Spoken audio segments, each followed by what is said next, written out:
తదుపరి రాశి వచ్చేటప్పటికి ధనుసు రాశి. ధనుసు రాశి వారికి వారం అనుకూలమైనటువంటి ఫలితాలుగానే గోచరిస్తున్నది.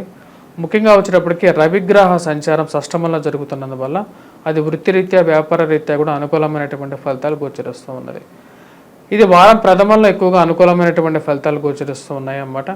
సంఘంలో గౌరవము గుర్తింపు అనేది పెరుగుతుంది. సంఘంలో ఉన్నత స్థాయిలో ఉన్నటువంటి వారితో పరిచయాలు అనేది ఏర్పడడం జరుగుతుంది. దూర ప్రాంత ప్రయాణం జరగటానికి విదేశీయాన ప్రయత్న సంబంధితమైన విషయాల్లో అనుకూలత పొందడం అనేది జరుగుతుంది.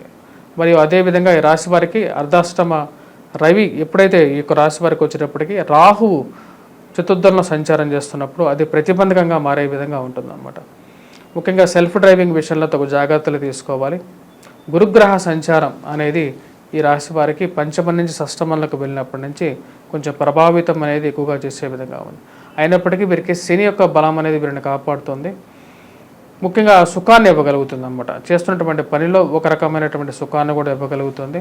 మానసిక ప్రశాంతతని ఇవ్వగలుగుతుంది. రాశి వారికి షష్టమంలో శుక్రుడు, రవి, బుధుడు, గురువు కలిసినటువంటి కాంబినేషన్, 4 గ్రహాలు కలిసినటువంటి కాంబినేషన్ షష్టమంలో జరుగుతున్నప్పుడు అది ఫైనాన్షియల్ రొటేషన్లో బాగుంటుంది, కానీ డబ్బు స్థిరత్వంలో అంత అనుకూలతని ఇవ్వదు అన్నమాట. ఎందుకంటే గురువు అంత అనుకూలంగా లేడు కాబట్టి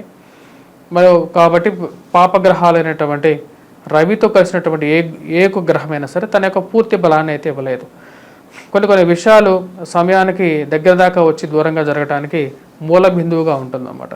కాబట్టి ఆ యొక్క విషయంలో మీరు చేసుకోవాల్సినటువంటి పరిహారాల్లో వచ్చేటప్పటికి ముఖ్యంగా మనం గమనించినట్లయితే గురుగ్రహ అనుకూలత అనేది చాలా ఇంపార్టెంట్. వీరికి వివాహ ప్రయత్న సంబంధితమైన విషయాల్లో కూడా ప్రతిబంధకంగా ఉంటుంది. కాబట్టి ధనుస్సు రాశి వారు వీరు చేసుకోవాల్సినటువంటి పరిహారాల్లో ముఖ్యంగా గురుగ్రహ అనుకూలత కోసం గురుగ్రహ కవచాన్ని, గురుగ్రహ మంత్రజపాన్ని, ఎల్లో శాఫాన్ని ఎక్కువగా ధరించాలన్నమాట. అదేవిధంగా నార్త్ ఈస్ట్ ఫేసింగ్ హౌస్లో కూడా ఉన్నట్లయితే అనుకూలమైనటువంటి ఫలితాలు ఎక్కువగా పొందడం అనేది జరుగుతుంది.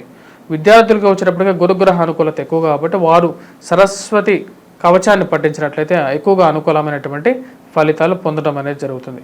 పేరు ప్రఖ్యాతుల కోసం మీరు చేసేటువంటి ప్రయత్నాల్లో సానుకూలమైనటువంటి నిర్ణయాలు వారం అంతంలో ఎక్కువగా కనపడతాయి అన్నమాట.